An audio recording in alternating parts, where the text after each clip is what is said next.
Bonjour à tous et à toutes et bienvenue sur Axe Sud 105.1. Aujourd'hui au micro d'Axe Sud, Christophe Bex, député de la 7e circonscription de la Haute-Garonne, la Circo du Sud toulousain qui va de Cugnaux au nord jusqu'au magnifique village de Montbrun-Bocage au sud. Je remercie chaleureusement la radio du Murtin, Axe Sud 105.1, toute l'équipe et son président Christian pour l'invitation et cette magnifique opportunité d'accéder au micro. Aujourd'hui, notre 5e émission d'expression libre pour parler, échanger et débattre sur l'école. L'idée de cette émission est d'aborder un sujet de société et d'en débattre avec nos deux invités du jour, Anaïs Fougère du JPEV Le Vernet, parente d'élèves, et Léa Dufour, représentante syndicale de SNUDI FO 31. Et sans plus attendre, jingle. Alors, quelques éléments de contexte sur le sujet. Lors du budget pour l'année 2026, il a été acté la suppression de 4000 postes d'enseignants. Et au niveau de la Haute-Garonne, la conséquence directe, c'est une prévision de fermeture de 193 classes avec 17 suppressions de postes d'enseignants.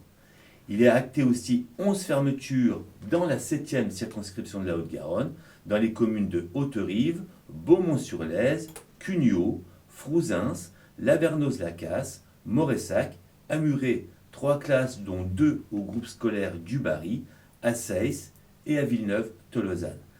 À noter la fermeture dans des petits villages comme Moressac et Beaumont-sur-Lèze. L'an dernier, c'était Rieux-Volves qui était concerné et qui s'était mobilisé contre une fermeture de classe. Effectif par classe, donc l'argument principal du ministère, c'est la baisse démographique. Donc ça aurait été pour nous une belle occasion justement de permettre des meilleures conditions de travail avec des effectifs moins importants qu'actuellement. Et quand on constate la moyenne dans l'OCDE, l'OCDE c'est une organisation internationale regroupant 38 pays chargée de promouvoir les bonnes pratiques en matière de bien-être économique et social, et cette moyenne est de 21 élèves par classe.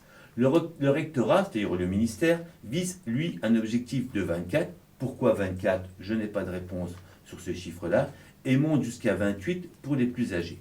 Il y a aussi également des problèmes du coup de non-remplacement des enseignants qui du coup surchargent les classes et créent des gros problèmes au niveau des écoles. Et puis, comment ne pas parler du problème des accompagnants d'élèves en situation de handicap, des fameuses AESH qu'on entend souvent parler et que je reçois souvent à ma permanence. On manque d'AESH pour accompagner les élèves qui ont des troubles et des besoins éducatifs spécifiques, avec aussi des classes surchargées, ne sont pas un environnement adapté pour une bonne éducation et la prise en charge de ce qu'on appelle l'école inclusive.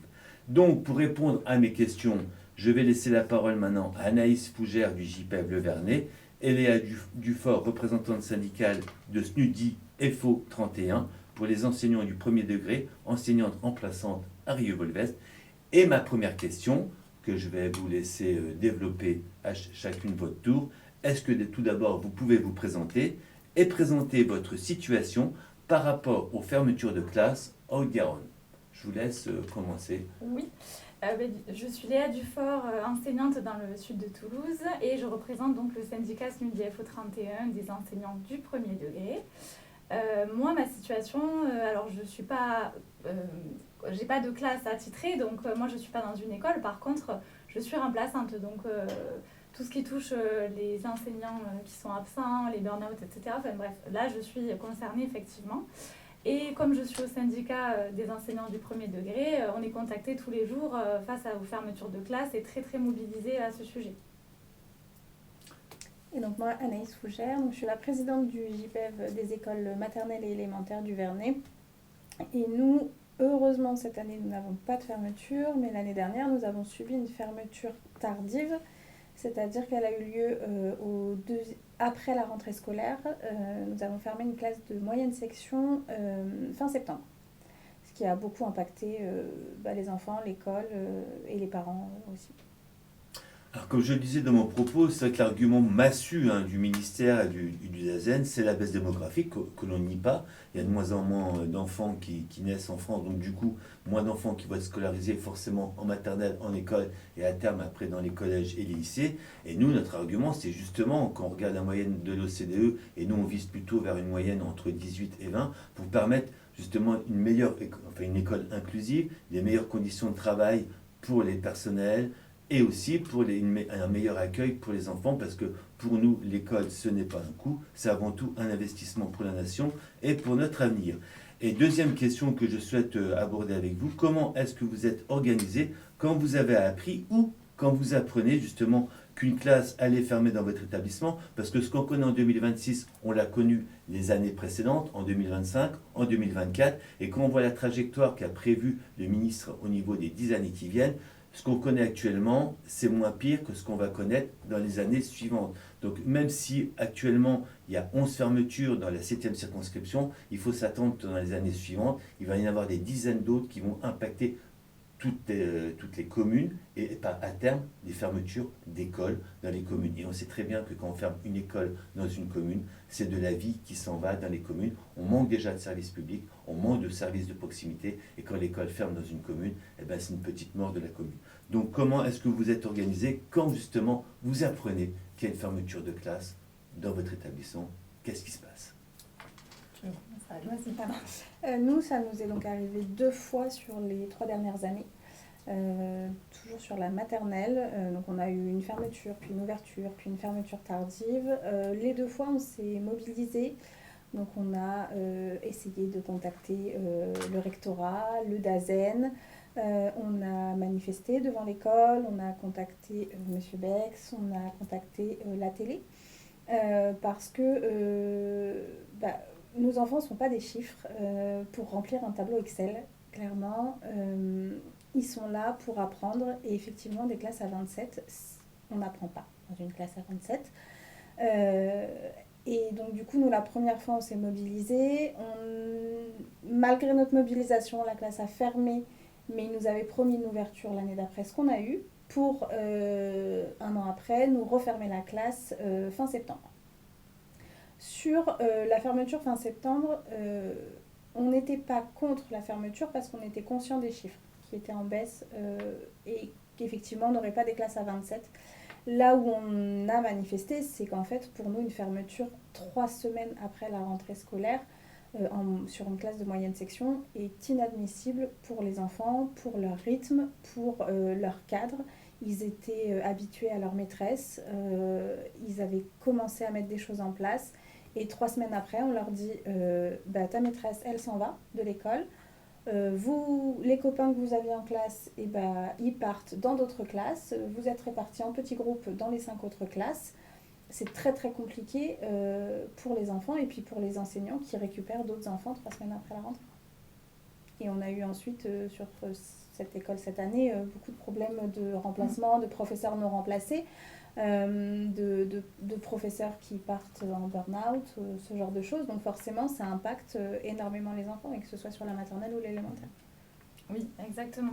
Nous, au syndicat, en fait, ce qu'on fait, c'est qu'on accompagne les enseignants, on contacte les collègues, on essaie de mobiliser les parents, et on s'appuie vraiment sur les parents, leurs actions, mais aussi les élus locaux, parce que, tu l'as très bien dit, mais en fait, quand une école va fermer dans un village, c'est aussi la mort du village. Donc les maires, ils sont plus que concernés par ça aussi. Et en fait, on accompagne après dans des actions devant l'école. Par exemple, à l'école du Trépadet à Fonsorbe, je sais qu'il y a eu une action où on a fait beaucoup de bruit avec des casseroles, etc. Donc ça peut passer par ce genre de choses. Mais aussi bloquer l'accès à l'école. Après, ça peut être des tractés, des pétitions, mais aussi donc un gros rassemblement. Dans le Comminges, il y a eu un rassemblement de toutes les écoles du Comminges à la sous-préfecture de Saint-Gaudens. Donc voilà, c'était vraiment cette idée de se rassembler parce qu'on est tous concernés. Et il y a aussi, le syndicat accompagne aussi les enseignants et les parents en fait, dans les demandes d'audience, donc aller voir le DAZEN, et auprès de l'administration. Alors c'est vrai que suite à l'annonce des fermetures de classes dans la circonscription, il y a eu plusieurs pétitions qui ont été créées. Il y a Frouzin, ça va, il y a Muret. Et après l'idée c'est essayer de coordonner, comme tu disais, dans le commun, ils avaient réussi à coordonner plusieurs classes pour faire plus de poids, ce qu'on appelle un rapport de force devant la sous-préfecture, et dire aussi aux parents d'élèves que si cette année vous n'êtes pas touché, forcément l'année suivante vous allez être impacté parce que c'est une logique qui va être accéléré au niveau du ministère. Et là, toi Léa, tu disais que tu étais enseignante remplaçante et quand on avait rencontré le DAZEN, l'idée c'était de renforcer le pôle des enseignants remplaçants qui étaient de 40, les monter à 80. Donc forcément, en faisant ça, ils s'attendent à ce qu'il y ait des absences, qu'il y ait des enseignants qui soient cramés, ce qu'on appelle burn-out, et justement c'est pour anticiper ça, au lieu de permettre de mettre des enseignants directement en poste dans de bonnes conditions de travail, ils anticipent en mettant plus de remplaçants parce qu'ils savent très bien qu'à la rentrée et que dans les années qui vont venir ça va être compliqué. Forcément à la rentrée ils vont mobiliser tout le monde, mais c'est dans les 15 jours, les 3 semaines qui suivent que là il va y avoir des gros problèmes. Donc et ma troisième question, c'est quel impact ont les fermetures de classe pour les enfants? On ferme une classe. Alors pour les enfants, je dirais même pour les parents.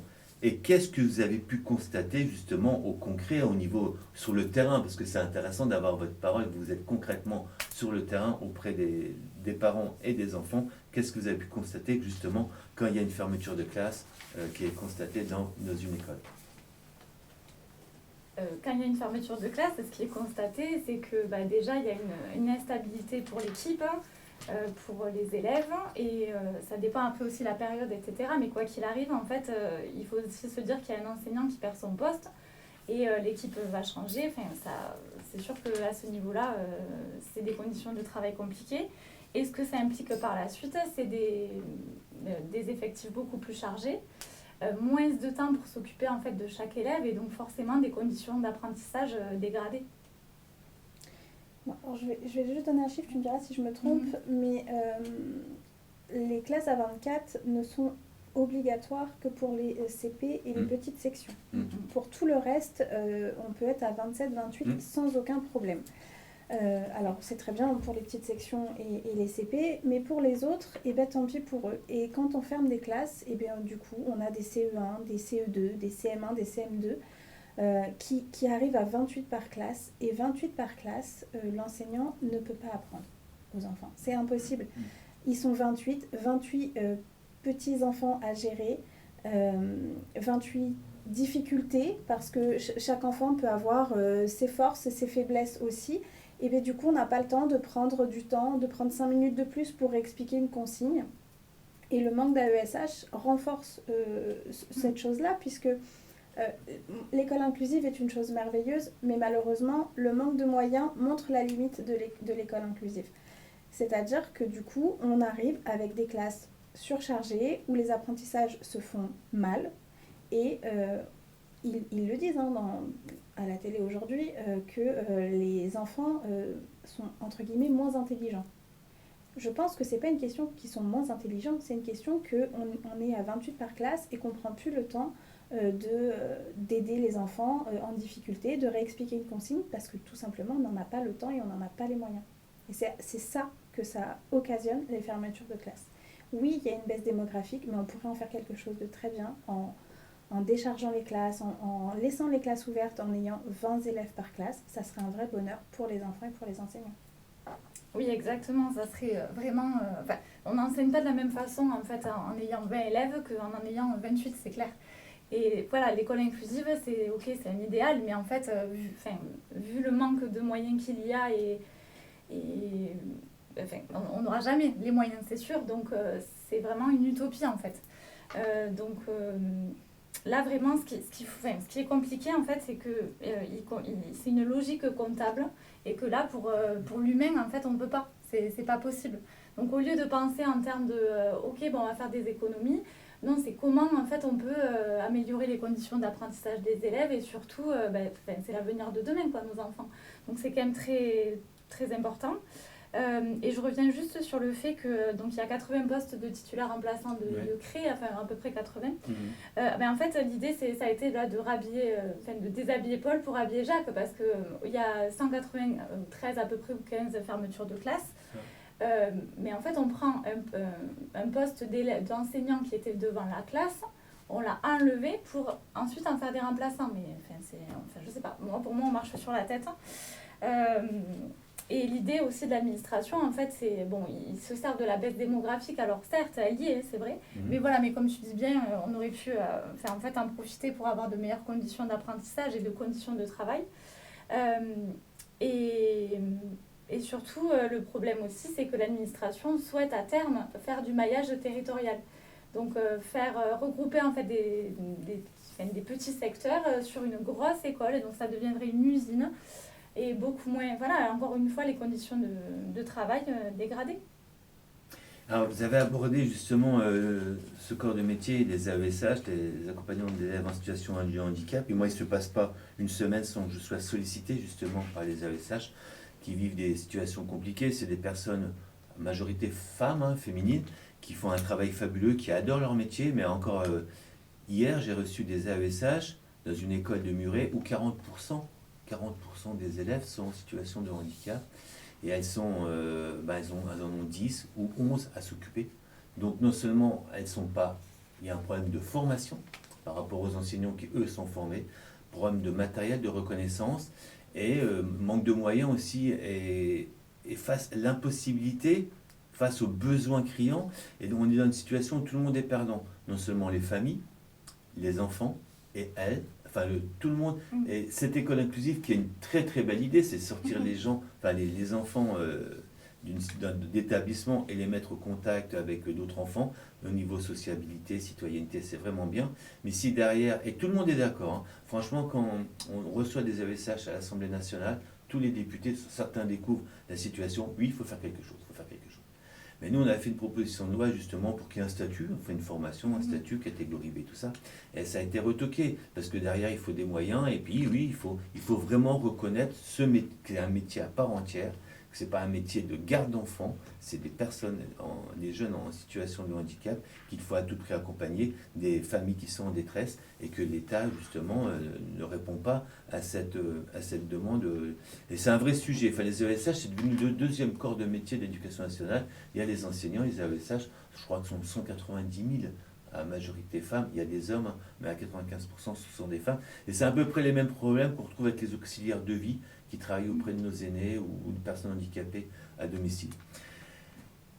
Et ma quatrième question, c'est comment est-ce que vous considérez les conditions d'apprentissage au sein de l'école publique actuellement? Est-ce que tout est réuni justement pour que l'école, ce soit un investissement pour l'avenir, pour faire des bonnes citoyennes et de bons citoyens, pour qu'il y ait une meilleure inclusion, pour pouvoir trouver du travail, pour se sentir bien dans sa vie au niveau culturel? Est-ce que tout est réuni actuellement à l'école publique pour justement qu'on arrive à cet objectif louable de notre République? Moi, je rigole parce qu'en fait, non, tout n'est pas réuni forcément. Au syndicat, c'est pas pour rien si on a énormément d'appels et on accompagne beaucoup d'enseignants pour les accidents de service, les burn-out, c'est vraiment impressionnant. Et donc, par rapport aux conditions d'apprentissage, dans ce qu'on disait tout à l'heure, ça fait des classes trop chargées et aussi des doubles, voire triples niveaux parfois. Et en fait, ça devient très très compliqué, même en termes de charge de travail et d'accompagnement pour les élèves. Et les enseignants sont bien moins disponibles quand il y a 20 élèves que quand il y en a 28, ça c'est clair. Et je rebondis juste rapidement sur la question des AESH. Des élèves en situation de handicap et à leur accompagnement. En fait, il faut savoir que nous, on a eu une audience avec monsieur Le Dazen il n'y a pas si longtemps que ça, et il nous a dit que 75% des besoins seraient couverts, donc en Haute-Garonne, mais encore entre parenthèses, même pas bien, parce qu'en fait, il faut savoir qu'il y a des AESH normalement qui sont mutualisées, donc elles prennent en charge plusieurs élèves en même temps. Tout à fait. Et aussi des AESH individualisés, donc là, elles s'occupent vraiment que d'un élève. Mais il faut savoir que l'individualisé, ça devient vraiment de plus en plus rare, puisque comme il manque d'AESH, et en fait, ils bidouillent pour essayer d'accompagner au maximum d'élèves en même temps. Mais c'est pas possible, encore une fois, l'accompagnement, il n'est même pas comme il devrait être. Et ça veut dire donc 75% des élèves qui seraient bien couverts, ça implique aussi qu'il y en ait 25% qui ne le soient pas. Ah oui, Et ça, c'est un droit pour eux, donc ça veut dire que c'est pas normal. Mhm. Voilà, et donc il y a ces conditions d'apprentissage qui se dégradent, le fait que les élèves ne sont pas pris en charge correctement. Et donc tout ça, forcément, après, ça implique voilà, des conditions de travail très compliquées pour les enseignants. Et en fait, on nous demande de pallier à tout. Pallier le manque d'enseignants, pallier le manque d'accompagnement des élèves, répondre aussi à une multiplication de demandes institutionnelles. Et ça, j'insiste, c'est vraiment incroyable. Et se substituer aux personnels médico-sociaux. Mais en fait, on n'a pas de baguette magique non plus. Donc ça devient compliqué. Et j'ajoute, et après je te laisse parler, en fait il y a aussi, en plus donc c'est en 95 suppressions, fermeture de classe et 17 suppressions de postes, s'ajoute à ça les pôles d'appui à la scolarité. Donc dans la Haute-Garonne, il y a 32 postes qui ont été créés. C'est encore en fait un dispositif, on nous le vend, c'est génial, ça va vraiment nous sauver en termes d'accompagnement d'élèves, voilà. Mais en fait, pas du tout. Enfin, je veux dire, c'est encore un dispositif qu'ils essaient de créer en disant « vous voyez, on a créé ça, tout va bien ». Sauf qu'en fait, ce qui va se passer, c'est qu'il y a une duo d'enseignants et d'éducateurs spécialisés qui va venir conseiller l'enseignant, le coacher, mais sous couvert de tout ça, en fait, il n'y a pas de prise en charge vraiment d'élèves. Enfin, c'est de ça qu'on aurait besoin. Ouais. Voilà, donc encore une fois, on nous coach, on nous donne des conseils. Voilà. On remet une strate. On remet une strate, oui. D'accord. Alors moi, je vais parler du coup de la situation des écoles que je connais. Oui. Aujourd'hui, les AESH, en plus d'un manque de statut, quand un enseignant est absent, il peut avoir un remplaçant. Alors, je le mets entre guillemets parce qu'avec le manque de remplaçants aussi, le pôle de remplaçants, il tombe souvent à moins 10 sur notre circonscription par journée. Donc forcément, ça fait 10 classes qui n'ont pas de remplaçant. Mais les AESH, quand elles sont absentes, il n'y a pas de remplaçant. Ah non. Donc forcément, si votre AESH elle est en arrêt maladie une semaine, ça va, mais quand c'est 6 mois, c'est déjà beaucoup plus compliqué. Donc comme le disait Léa, celles qui ont un enfant qui est notifié MDPH en accompagnement individualisé, et bien finalement il va perdre des heures de son individualisation pour passer en mutualisation parce que l'AESH va devoir aider, remplacer sa collègue qui est absente. Le problème qui se pose aussi, c'est que comme effectivement il n'y a pas une AESH par enfant, et en fonction des besoins, ce qui est normal, hein, pour certains ça ne nécessite pas un accompagnement de 8 heures par jour, mais du coup on met dans des classes 5, 6, 7, 8 enfants qui sont notifiés MDPH. Du coup, ces 8 enfants, ils ont une AESH et encore, mais elle ne peut pas se diviser en 8 sur sa journée. Ce qui crée un climat dans la classe très compliqué. Parce que ces enfants-là ont des besoins qui ne sont pas respectés par manque de moyens. Du coup, les comportements peuvent être parfois compliqués pour ces enfants-là. Des débordements émotionnels, des débordements de comportement qui va impacter tout le reste de la classe. C'est-à-dire que la maîtresse ne va pas pouvoir faire cours, les autres enfants vont avoir des problèmes d'apprentissage parce que y a des camarades qui font... c'est pas de leur faute parce qu'ils sont handicapés, il y a un handicap, mais comme ils sont pas bien accompagnés, les débordements, ils arrivent. Et c'est comme ça qu'on arrive avec des enseignants qui finissent en burn-out, alors qu'on a des enseignants qui sont extraordinaires, qui sont là tous les matins devant nos enfants, qui ont envie de leur apprendre des choses. Et il y a aussi quelque chose, c'est qu'aujourd'hui, les parents ont oublié que l'école, elle est là pour les apprentissages scolaires, c'est-à-dire le français, les maths, la géographie, ce genre de choses. Et pas comment se comporter en société. Ça, c'est notre rôle de parents, d'expliquer à nos enfants que en classe, on se comporte bien, qu'on est respectueux envers les autres. Et le problème, c'est qu'aujourd'hui, les parents, ils ont un petit peu tout mélangé et qu'on attend de l'école et des enseignants qu'ils apprennent tout à nos enfants. Et l'enseignant, il ne peut pas tout faire. Notamment dans une classe à 28. C'est impossible. Et encore plus avec un double niveau. C'est-à-dire qu'il faut gérer... Je suis assez partagée sur le double niveau parce que je trouve ça d'un côté très formidable pour les enfants. Parce que ça permet de monter certains enfants, de les aider, etc. Mais c'est vrai que pour un enseignant, quand on est dans une classe à 28, c'est très compliqué. Surtout si on n'a pas les moyens derrière. Et c'est aussi compliqué quand, d'un autre côté, de demander à des enfants, situation de handicap ou pas, de rester assis 8 heures par jour à 5 ans, en leur disant tu ne bouges pas, tu écoutes. Oui, c'est compliqué. Et dans des classes à 20, je pense que ça serait un monde merveilleux. Qui n'existera pas, mais un monde merveilleux. Voilà.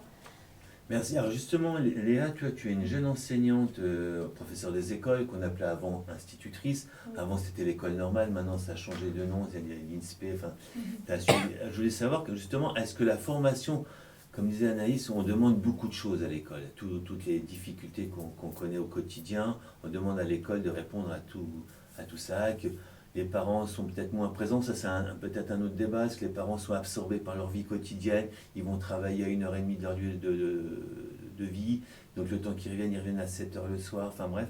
Et comment tu imaginais quand tu t'es inscrite au concours du CRPE pour devenir professeur des écoles, comment tu idéalisais, comment tu as souhaité, c'est un métier passion?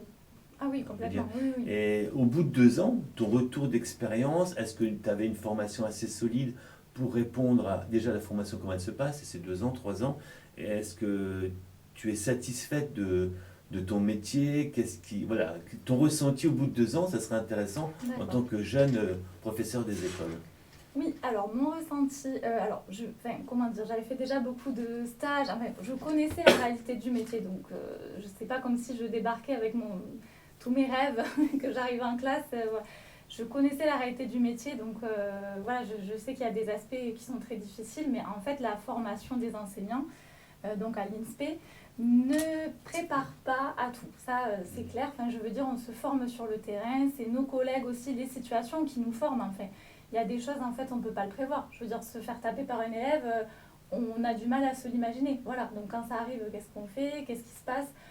Voilà, donc en fait, il y a un soutien de l'équipe, heureusement, qui sont là avec nous. Voilà, on réfléchit ensemble, collectivement. Non, et après, oui, ce qui est difficile, en fait, c'est...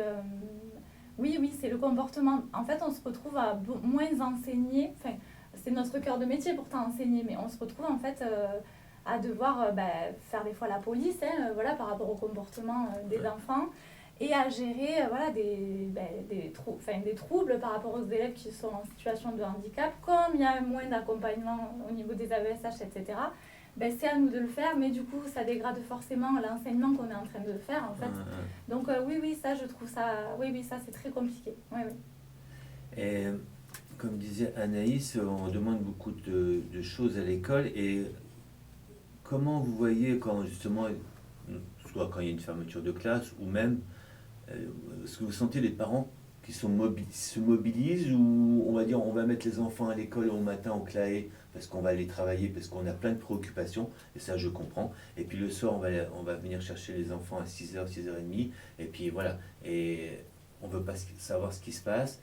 Comment vous sentez les parents ou même les enseignants? Moi, je suis assez surpris des fois quand il y a des fermetures de classe ou voire d'école, la faible mobilisation. Et pourtant, comme je disais ce matin avec Nico quand on est venu dans la voiture, ça touche directement la vie de leurs enfants. Enfin, voilà, on met beaucoup d'espoir dans nos enfants, et quand on voit une situation dégradée de l'école, moi je suis surpris des fois de la faible mobilisation. Et heureusement qu'il y a encore des parents d'élèves qui sont impliqués dans des associations, et puis des enseignants, mais moi des fois il n'y a personne, quoi. Et qu'est-ce que vous en pensez de cette situation? Alors moi, je pense qu'il y a je catégoriserai 2 types de parents. Il y a les parents qui vont pas du tout s'en préoccuper, c'est-à-dire que pour eux, à partir du moment où leur enfant il est déposé le matin, ils considèrent limite l'école comme une garderie. Ce que j'entends beaucoup quand les enseignants font grève, ou qu'il y a une grève de la... Ah oui, mais comment on va faire? Alors, je comprends, parce que je suis la première impactée quand il y a grève, mais je comprends aussi pourquoi ils font grève, et que c'est quelque chose qui pourrait être bénéfique pour nos enfants. Mais vraiment, il y a des parents, pour eux, c'est voilà, faut que mon enfant il soit déposé le matin parce que je dois aller travailler, et c'est normal, hein, vu la conjoncture actuelle aujourd'hui, on n'a pas le choix. Et malheureusement, c'est aussi des enfants qui passent plus de temps à l'école que chez eux. Des enfants qui sont déposés à 7h30, qui sont récupérés à 7h le soir. Et Et par contre, en rentrant, on demande aux parents, eh ben oui, mais là il est 7h, mais votre enfant, il faut qu'il ait mangé, qu'il ait pris sa douche, qu'il ait fait ses devoirs, et qu'il soit couché avant 20h. À aucun moment on profite de nos enfants. Ce n'est pas possible. Et après, il y a les parents qui vont être très mobilisés, qui viennent quand on manifeste, qui viennent quand on demande des rendez-vous à l'inspectrice, donc celle de notre circonscription pour nous, ou au DAZEN. Mais malheureusement, en face, on a des murs. On a rien. On a du... Voilà. Et c'est très compliqué parce que on veut faire. On aimerait bien que nos enfants... que moi, personnellement, en tant que présidente d'une asso de parents d'élèves, j'ai parfois des retours de parents qui me disent, voilà, mon enfant de 5 ans, 6 ans, 7 ans, très jeune, n'a plus envie d'aller à l'école parce que le climat est compliqué, parce que sa maîtresse n'est pas là depuis 6 semaines et qu'il a un remplaçant tous les 4 jours. C'est pas normal qu'à 5, 6, 7 ans, on en soit déjà à l'école est compliquée, j'ai peur d'aller à l'école, ça m'angoisse d'aller à l'école, ça devrait être super, je vais retrouver mes copains, je vais retrouver mon maître, ma maîtresse, je vais apprendre des choses. Et c'est vraiment dommage d'en arriver là aujourd'hui. Et c'est ce climat, vraiment ce manque de moyens, et que ce soit sur l'école et sur les AESH, c'est vraiment un global. Et c'est pas du tout sur les enfants, sur ceux qui ont des pathologies. Ils sont là, ils y peuvent rien, ils subissent malheureusement la situation. Et nous, parents, on subit la situation. On subit les fermetures, on subit, des fois le matin on arrive, il n'y a pas d'enseignant, d'accord, ok. Et le lendemain, il n'y a toujours pas d'enseignant, et le surlendemain, on a un remplaçant, mais il n'arrivera qu'à 10h, d'accord, voilà. Et nos enfants sont perdus. Et à côté de ça, on demande à nos enfants de rentrer chez eux entre 5h, 4h30 fin de l'école et 19h fin du CLAE, de faire une tonne de devoirs, etc. Mais derrière, on n'a pas de moyens. Vraiment, l'école n'a pas de moyens. Et je trouve ça vraiment dommage. Et pour les parents, c'est compliqué. Il y a vraiment la team de je vais me battre et la team de de toute façon, on n'y peut rien, c'est comme ça. Ouais, une résignation. Oui, c'est ça, c'est une vraie résiliation des parents parce qu'ils se disent, de toute façon, avec le contexte actuel, on s'en fiche de l'école. C'est dommage. Mais je rebondis du coup sur ce que tu dis. En fait, quand tu dis que les parents se retrouvent face à un mur, alors oui, c'est vrai qu'il y en a, il faut rien lâcher parce que quoi qu'il arrive, se mobiliser, ça paye toujours. Il vaut mieux se dire, on essaie quelque chose que de se dire, oh là là, trop compliqué. Ça va pas le faire. Dans tous les cas, il vaut mieux tenter parce que c'est trop important. Et en plus, des fois, ça paye. Dans le Tarn, ils ont réussi à avoir un peu plus de postes grâce à toute leur mobilisation. Donc, sur ça, il ne faut pas lâcher. Mais oui, j'entends que ce soit dur. C'est vrai que l'administration, elle a une position très ferme. Ils essaient voilà, ils ont leur position de oui, la baisse démographique, on ne peut pas, vous comprenez, on n'a pas de budget. Et du coup, ça me permet de faire le lien avec le fait qu'effectivement, le ministère ne leur donne pas assez de budget. Donc oui, ils font avec ce qu'ils peuvent, ça j'entends. Mais du coup, la source du problème, en fait, c'est ce budget de guerre, on peut le dire, qui... en fait, il y a des millions, des milliards d'euros qui partent pour la guerre, l'armée, plutôt que pour les services publics. Et ça, c'est un choix du coup, du ministère. Il faut en être conscient et se battre contre ça. Alors oui, ça me fait rebondir justement sur la loi de programmation militaire qui a été votée il y a plus d'une semaine avec une augmentation de 36 milliards.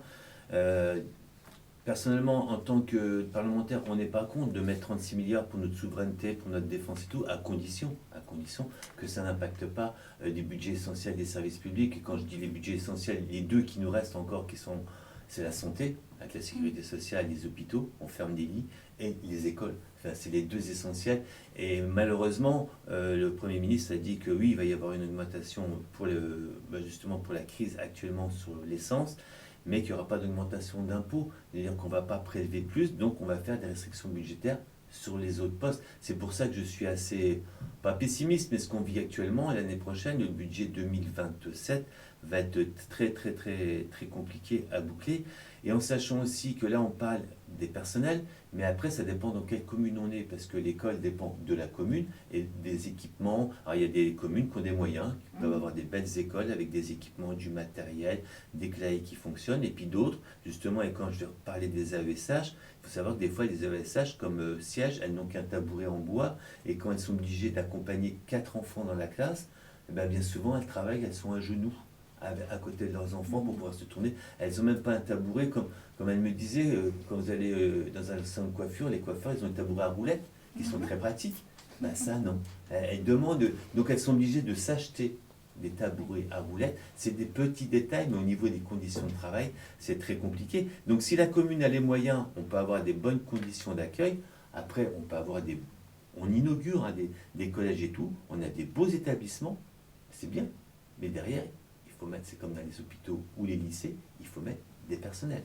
Et là, malheureusement, quand je vois le conseil départemental, le conseil régional qui inaugure des établissements, je dirais toujours, ça c'est bien, au niveau investissement, ils sont là, mais après, au niveau investissement du personnel, parce que c'est de l'humain qu'il nous faut. Et là, malheureusement, l'État fait défaut. Et justement, ça fait rebondir, mais vous avez déjà un peu répondu sur ma question suivante. Est-ce que vous arrivez justement à avoir une réponse du rectorat? Quand je dis le rectorat, c'est la porte-parole du ministère. Le DAZEN ne fait, quand on le rencontre, n'appliquer que les consignes du ministre. Et est-ce que vous vous sentez entendu? Alors, Anaïs, tu veux... Non, je t'en prie. Non. Alors, nous, quand on rencontre le DAZEN dans les instances, il nous dit qu'il est conscient que la situation est extrêmement préoccupante, c'est ce qu'il nous a dit. Mais en fait, voilà, il fait avec ce qu'on lui donne, forcément. Après, attention, il peut aussi demander et insister. Il y a aussi cette idée-là, mais bon. Et après, ce qu'il nous dit, oui, non, mais globalement, c'est ça. Il nous parle de baisse démographique et de pas de budget, voilà, tout simplement. Ça, c'est les deux choses qui nous rabâchent sans arrêt. Oui, il entend les conditions de travail et surtout que l'administration face à ces agents a le devoir de les protéger. Mais là, en fait, c'est pas le cas. Enfin, je veux dire, avec tout ce qui se passe, les enseignants, les conditions de travail, elles sont tellement dégradées. Je n'ai même pas le nombre, mais vous vous rendez pas compte de tous les accidents de service qu'il y a, les fiches de registre santé sécurité au travail qui sont remplies. C'est impressionnant, vraiment. Cette année, on n'en a jamais eu autant qu'auparavant. Donc, c'est vraiment que quand même, la situation devient de plus en plus compliquée. Et le DAZEN, voilà, après, non, lui aussi est bloqué, mais bon, il pourrait essayer de quémander un petit peu plus, si je puis dire. Après, il faut savoir qu'au ministère, là, il y a quand même quelque chose d'incroyable. En fait, le ministère a proposé aux syndicats des ateliers prospectifs sur la baisse démographique et l'anticipation des évolutions de l'offre scolaire pour poursuivre sa politique de casse. Voilà. Donc nous, il faut savoir que la FNEC FPFO a refusé de participer à ça parce que, en fait, c'est comment on peut faire pour essayer de faire des économies, regrouper les écoles. Non, mais c'est hors de question. Nous, on ne participe pas à ça. Et nous, à notre statut de parents d'élèves, si on demande des rendez-vous, c'est très compliqué de les obtenir, que ce soit avec l'inspection de la circonscription ou le DAZEN.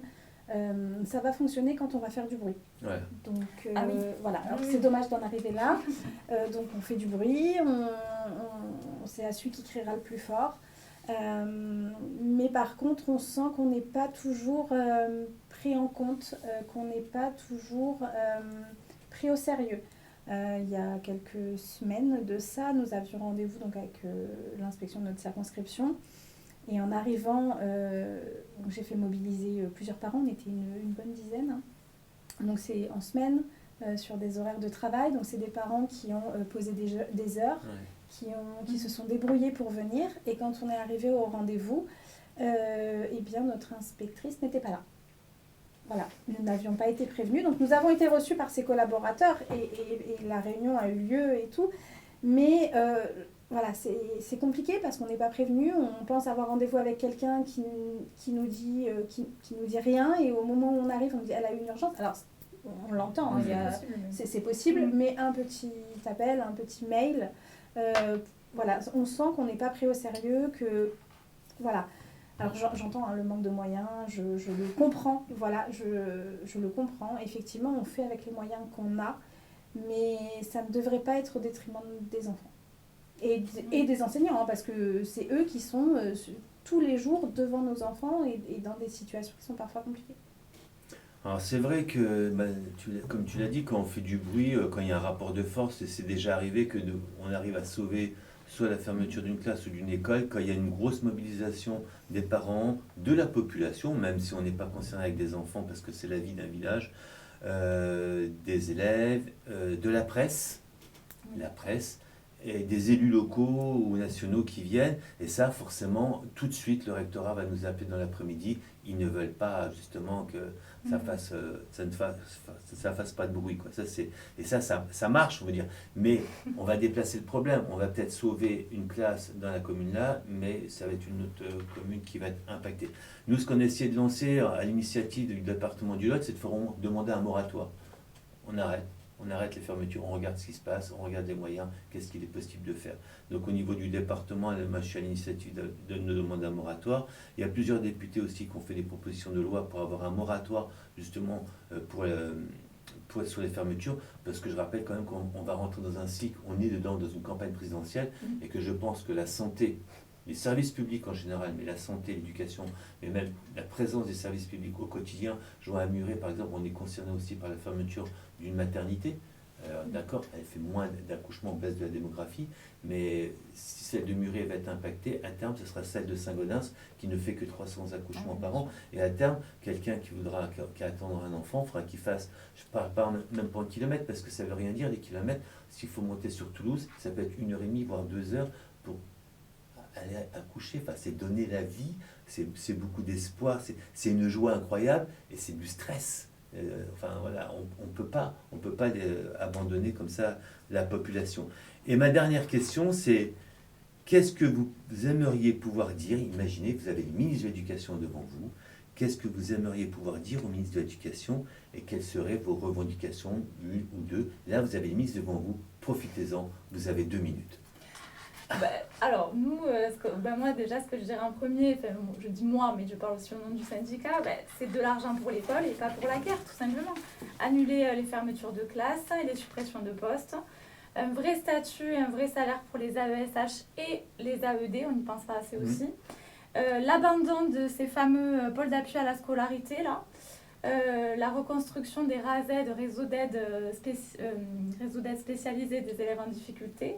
Et la création de places en établissements médico-sociaux et arrêter de se cacher à travers on va créer tel ou tel système. Non, là, ce qu'il faut prendre en charge, c'est ces élèves qui ont besoin d'accompagnement. Aussi, peut-être arrêter le pas de vague. Je veux dire, accompagner vraiment en fait, les agents et améliorer les conditions de travail. Et en fait, déjà en faisant ça, on évitera beaucoup de soucis, et notamment le manque de remplaçants. Et moi, ce que je dirais tout simplement que nos enfants, c'est pas des chiffres sur un tableur Excel, c'est les adultes de demain, c'est des êtres à part entière. Oui, ils sont petits, mais c'est pas pour autant qu'ils n'ont pas une voix. Et moi, j'inviterais tous ces gens du gouvernement qui vivent dans des jolies tours dorées de venir devant une classe de 28 élèves avec pas d'AESH, juste une journée. Ils tiendront même pas 10 minutes. Parce qu'en fait, ils ne connaissent pas la réalité du terrain. Donc c'est vrai, hein, je l'entends, il faut des gens qui votent des lois, il faut des gens qui déterminent comment va fonctionner notre pays. Mais décider à la place des gens qui le vivent sur le terrain, par des gens qui n'ont même pas 1% d'idée de ce que ça peut être sur le terrain, je trouve ça compliqué. Je trouve ça compliqué parce que c'est fermer des postes, pour eux c'est juste une ligne comptable. J'ai fermé un endroit, j'ai économisé tant que je vais mettre ailleurs, mais sur le terrain c'est des enseignants en souffrance et des enfants qui vont agrandir les difficultés qu'il y a déjà. Juste pour information, début juillet, il y a une nouvelle instance encore qui se réunit, un groupe de travail sur la carte scolaire en Haute-Garonne, parce qu'on va refaire un point. En fait, à la dernière instance, oui, ils avaient déjà entendu nos arguments, mais ils ont coupé court en nous disant non, mais on connaît vos arguments, je résume, on connaît vos arguments, et voilà, on peut pas, de toute façon, on n'a pas de budget, on peut pas faire avec. Mais D'accord, ok. Très bien. Mais là, on va se réunir à nouveau début juillet, ce qui est déjà beaucoup trop tard, puisque en fait, l'école sera déjà fermée. La rentrée prochaine sera déjà en préparation pour les enseignants. Enfin, c'est déjà trop tard. Mais on va essayer de se battre et il faut continuer. En fait, ce que je veux dire par là, c'est continuer à se mobiliser et ne rien lâcher. Eh bien, merci pour vos participations. Ben, sauvons notre école publique, sauvons nos classes. Et je remercie de nouveau Anaïs Fougère, représentante des parents d'élèves de la commune du Vernet, qui est dans le sud toulousain, et Léa Dufort, enseignante remplaçante, représentante syndicale de SNUDI FO, d'avoir participé aujourd'hui à cette émission. Et je donne un rendez-vous à tous les auditeurs et les auditrices le premier vendredi de chaque mois à partir de 8h30 et rediffusion à 18h30 sur Axe Sud 105.1. Et je vous remercie toutes et toutes et je vous souhaite une excellente journée. Merci à vous.